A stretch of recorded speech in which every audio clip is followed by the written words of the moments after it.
Hey, it's a special TXWaterpolo Podcast. Today we're going to listen to the rest of Joe's conversation with Mac MacDonald. And Joe and I are also going to vamp about the first couple decades of water polo in the state of Texas at the high school level. So that's it. Here we go. On Tuesday, you spoke with Mac MacDonald. He's been involved in the sport for basically from the beginning in 1972. And you're going to talk to him again today. We have that interview coming up in a couple minutes. But first, we wanted to go over just a little bit. I mean, you spoke with him really about the 70s, 80s, and 90s in your last conversation. By the way, go back and listen to it if you haven't done that. Go to TXWaterpolo.com.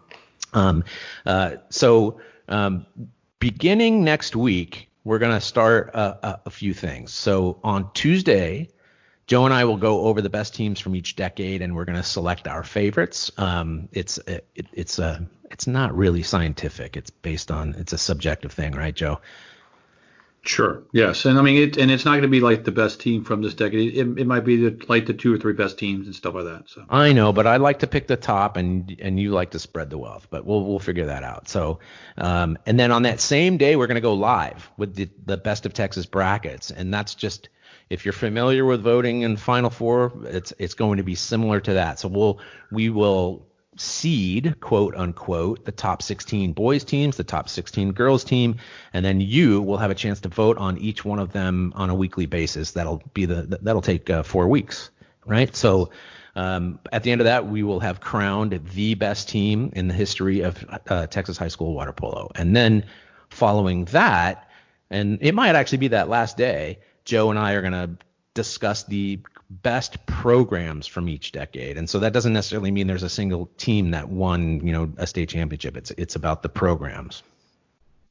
Yeah, it's going to be a lot of fun. So everybody, once we kind of have our podcast kind of next week, please make sure you spread the word and get some people out there and vote for your favorite team, like your area. Get some people that you played with back in the day to kind of vote. It'll be fun. Yeah, go find family members who were around at the time so that they know what was going on. So anyway, so Joe, I have a list of the state championships over the course of the entirety of high school history, and as you do.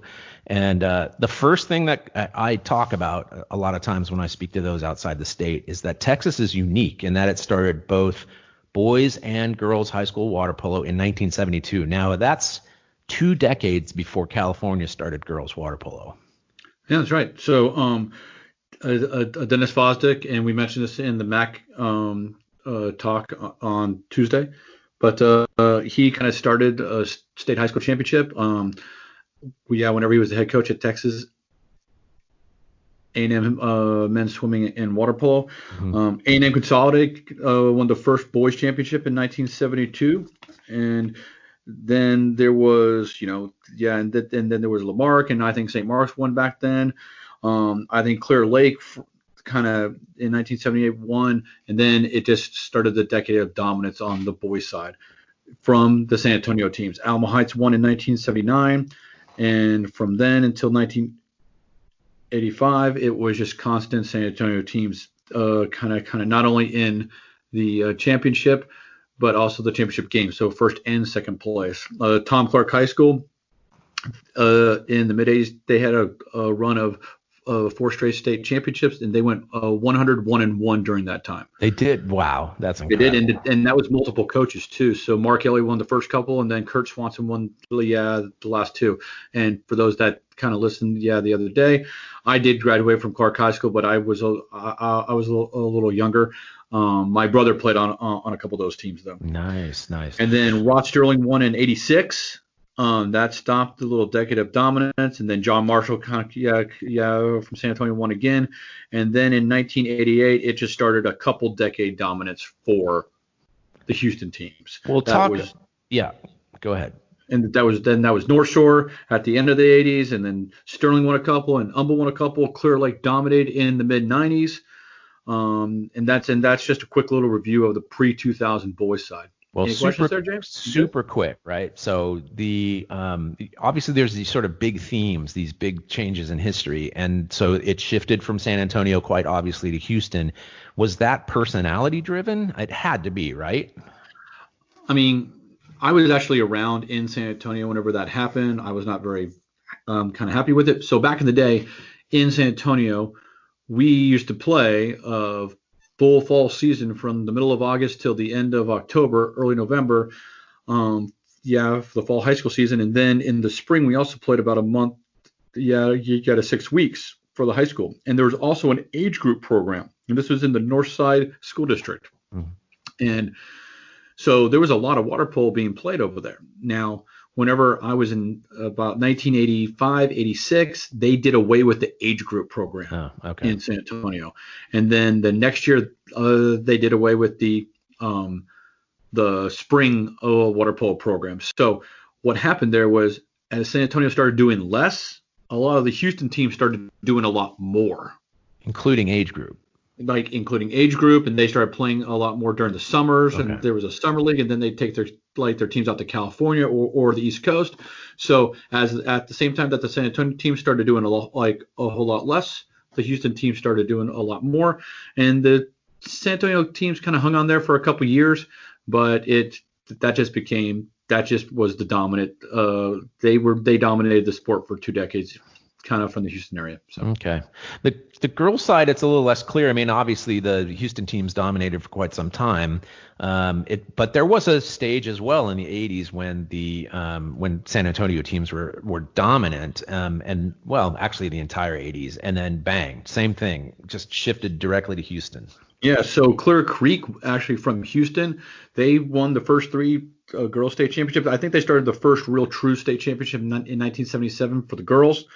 And then again, Alma Heights kind of kickstarted the decade of domination for the girls kind of from the Houston side. So Tom Clark girls, they played in 9 straight state championship games. Okay, and they lost 4 in a row, then they won 4 in a row, and then they lost their 9th one. And John Marshall was their competition in 7 of them. Yeah, nemesis. Yeah, exactly. And kind of John Marshall kind of started off the decade with 3 straight wins, and then Tom Clark won 4, and then it was a battle back and forth between Marshall and Taft, and then Clear Creek kind of won in 1989, and then that just kicked off everybody from Houston. And go ahead. Same thing, right? I mean, so they started the youth programs. They were much more active with the summer games as well, right? I mean, that it only makes sense. Yeah, exactly. And I mean, it was that's exactly true. And it was just a little bit more of an emphasis on swimming in San Antonio, with a little bit more emphasis being put on, not that they didn't emphasize swimming in Houston, but they actually took time out and did a little bit extra water polo kind of during the year outside the regular high school season. Okay, Joe, so we'll take a break and return with part 2 of your conversation with Mac MacDonald. In many podcasts, this time would be filled with ads for electric toothbrushes or recruiting services. Not here. Instead, we're asking you to show your support for TXWaterpolo by donating to it. Go to TXWaterpolo.com/donate and help us continue covering the sport we love in the Lone Star State. Hi, I'm Claire, and you're listening to the TXWaterpolo Podcast.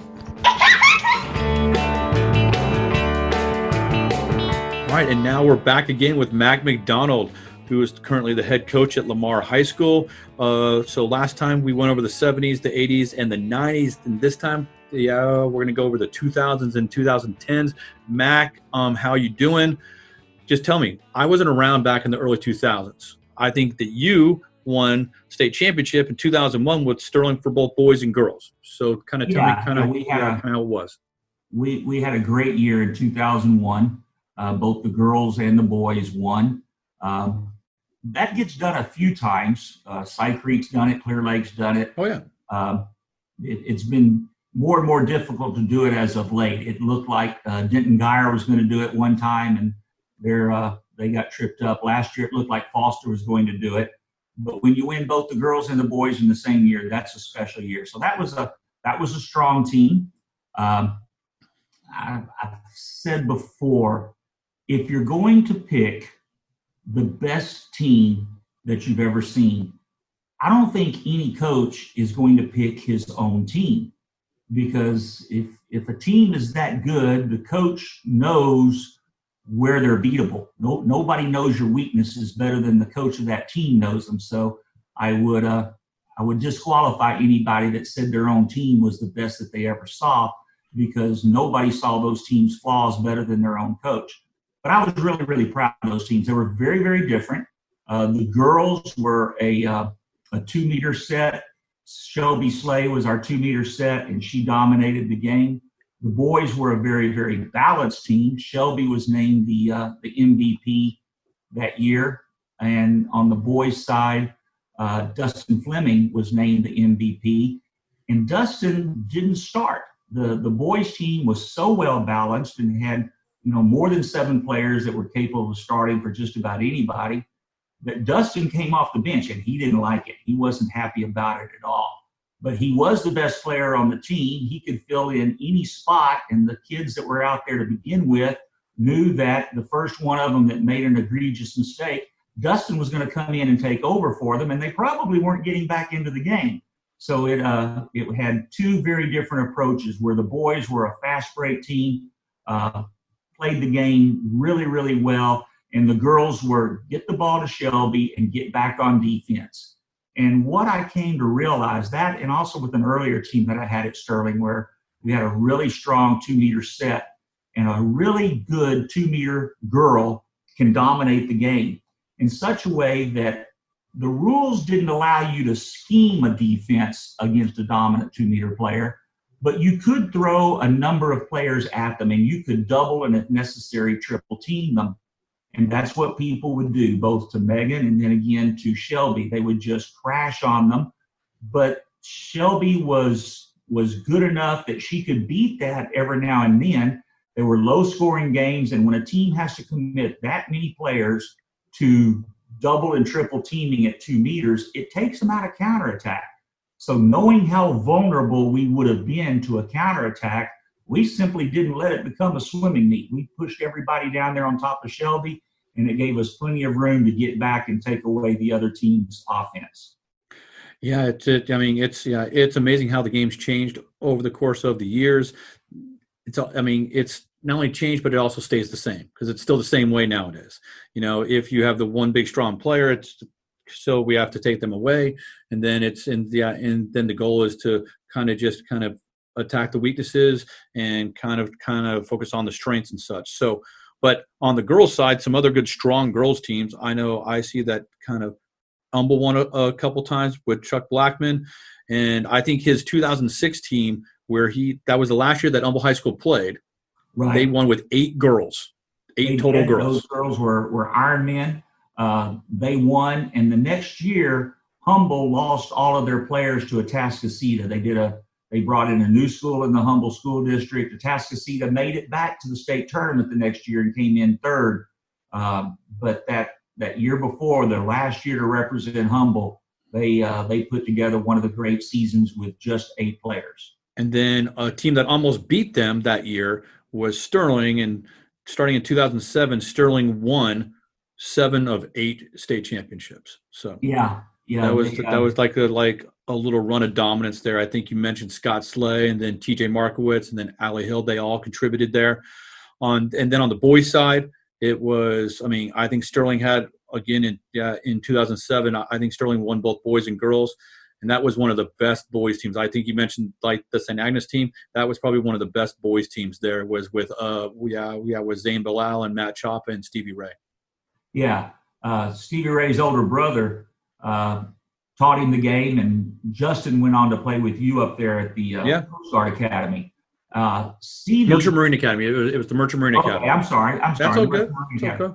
But Stevie, I knew him from when he was a little bitty kid, little age grouper, swimming for our summer league swimming team, playing. And God, I hope he doesn't hold this against me. He was a short little fat kid. And I don't think he's holding it against you, because everybody tells the story. So when he became a man, oh my gosh, there was no stopping him. That kid was a monster. And thank goodness his parents raised him right, or he'd have killed somebody. Yeah, and he grew, I think between his sophomore and junior year, he grew and he became a dominant player. I think he went on and played at Navy. And then just kind of from that same high school graduating class, you had Matt Choppa that went on and started, I think, 4 years at MIT. Right. And then you had Zane Bella that went on and won 5 rings at USC. Right. Yeah. So pretty good little team right there. Carried it forward to the next level. Zane is quite possibly the best player that I've ever coached. I only had him when he was a freshman, and Scott had him from that point on.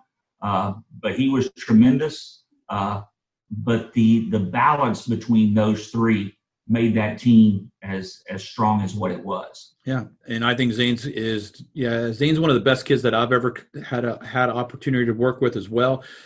He did something that a lot of kids kind of don't do necessarily, and a lot of coaches kind of might find a little annoying at times. He always asks questions. Yeah. 1,000 questions, which is great. I love that because he wants to get better. And I loved his family. He was brought up right. He was brought up a Spurs fan, so I appreciate that. But like, back in the kind of the late 2000s, early 2010s, there was another issue that kind of went on at the time. That was when at the TXWaterpolo annual meeting in 2007 in September is when it was voted on to move the season officially from a fall sport to a spring sport. And then the official first year was 2008 to 2009. And that's in the spring of 2009 was the first TXWaterpolo state championship. But tell us, there was another state championship that same year too. There were. They played 2 years in a row in 2009 and 2010, a group called the Texas High School Water Polo Coaches Association. And there had been a debate for a period of time about whether or not water polo was best suited to be played as a fall sport or as a spring sport. And I really look back at it that it was a philosophical difference. There were coaches that felt like they wanted water polo to be the reward at the end of a swimming season after the kids were in the best shape that they could possibly be, and they felt like it didn't interfere with their high school season if they made it a spring sport. There were other coaches, and I would be among that group, that wanted water polo to be what you used in order to develop your team chemistry before a swimming season. And at the time, the state meet was later in March. There was more room in the fall to have a season. It was starting to get squeezed. So there was an argument back and forth as to whether it should be fall or spring. And it actually came to a vote at a time when there was a hurricane coming through Houston, and a lot of coaches weren't able to get to the clinic. And so they moved it from the fall sport to the spring sport. And these coaches in Houston decided, well, we're not going to move. We're going to form our own association, and we're going to play in the fall because, as Will Haltom at Clear Creek said, he said, I've got to do what I think is best for my kids. There was an argument at that time that kids weren't going to get recruited to college if they waited until the spring because the colleges would have already done their recruiting. And some of that was true for men's water polo, not necessarily for women's water polo. So we formed our own association, and we played for 2 years as the Texas High School Water Polo Coaches Association.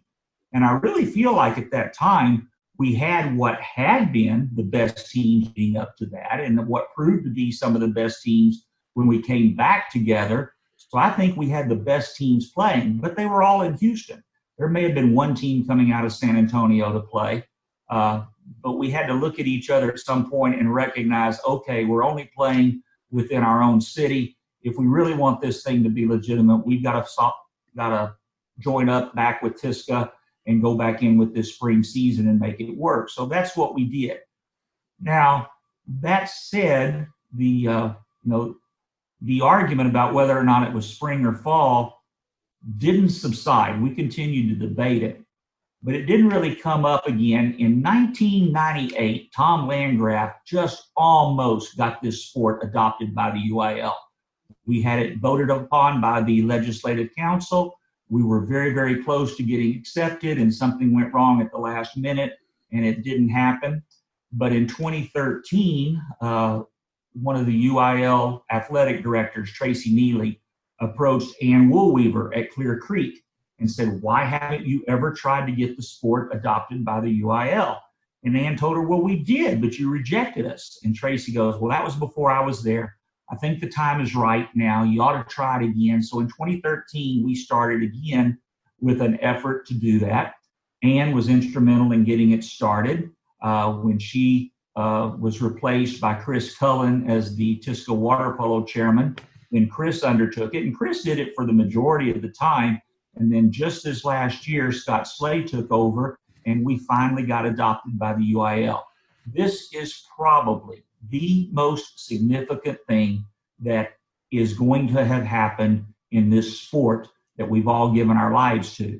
So I think it's a very, very important thing. But just before it happened, Susan Eliza with the UIL came up to you and Chris Cullen and myself and said, I just don't see room for it in the spring calendar.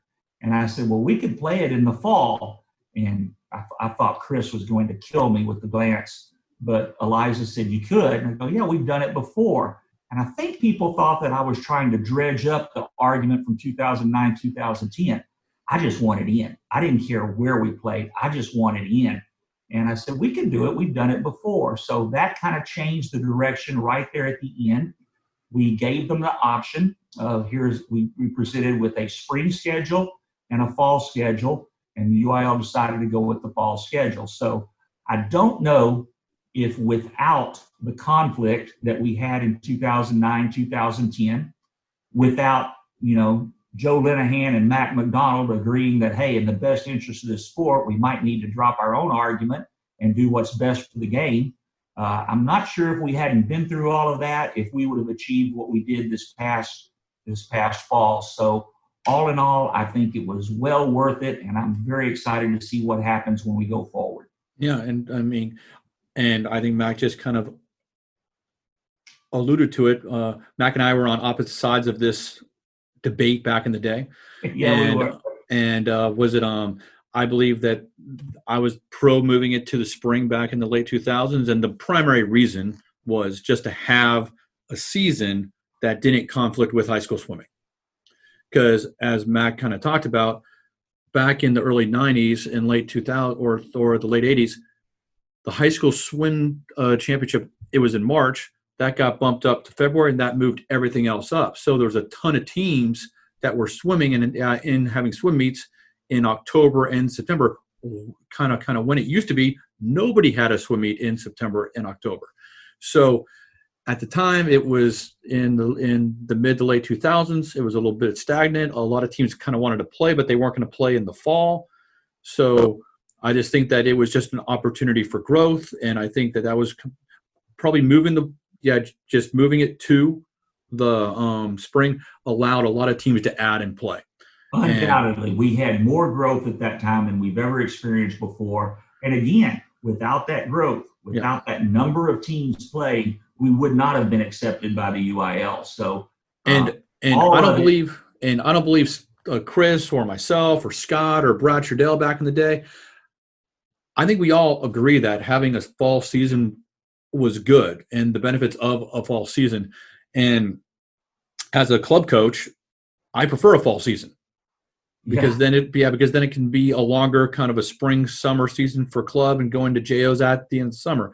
And I'm just happy it all worked out. I'm just happy that everybody came back together in 2011 and everybody started kind of working together and we all got along, and it was a focused effort over the last 7-8 years, of which Mac was part of it, of kind of getting over the hump and getting the UIL recognition. So I do thank you for all your hard work and patience.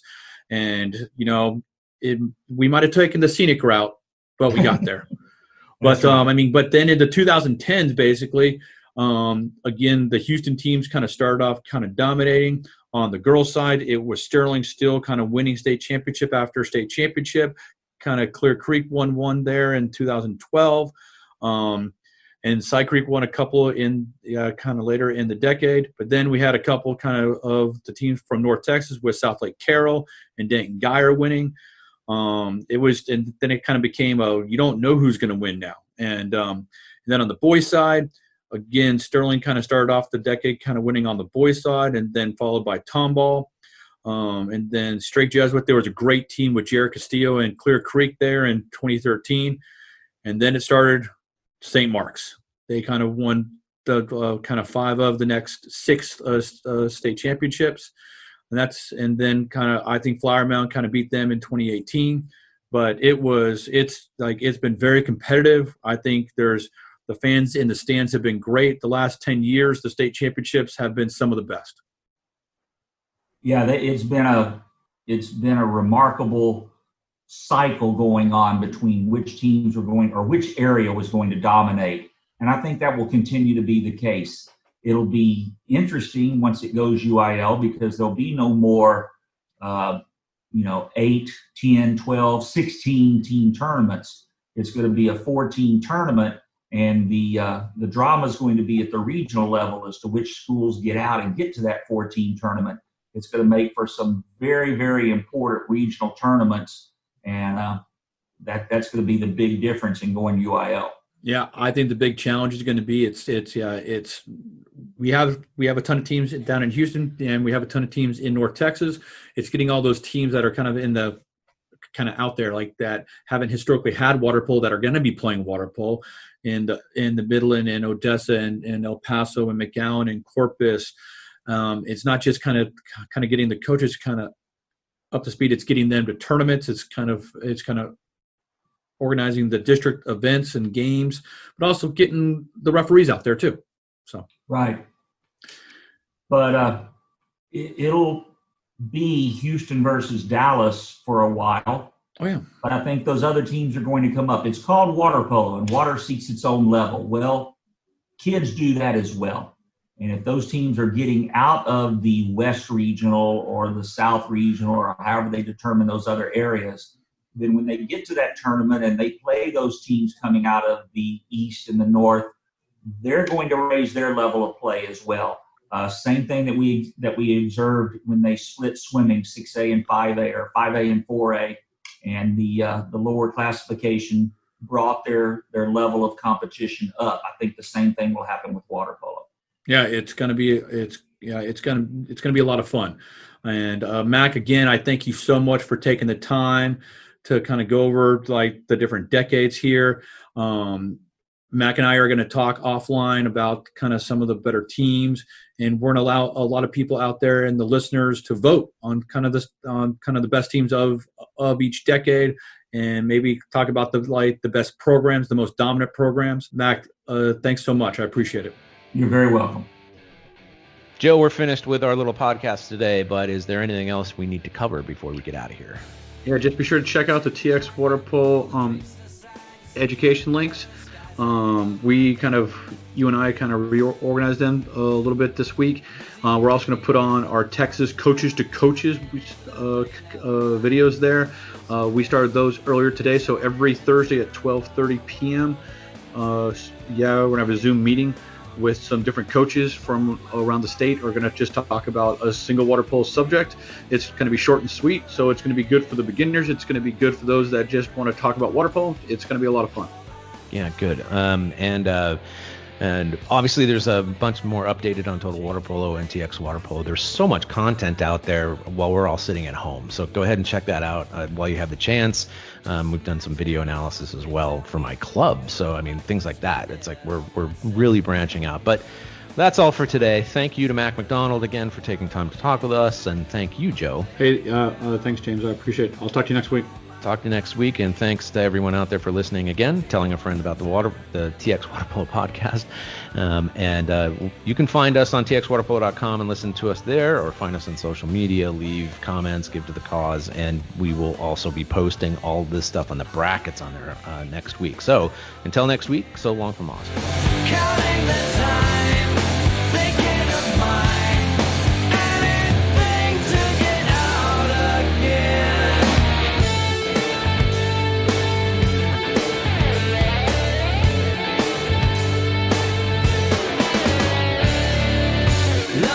Inside and open-eyed, believe in the horizon of a better place.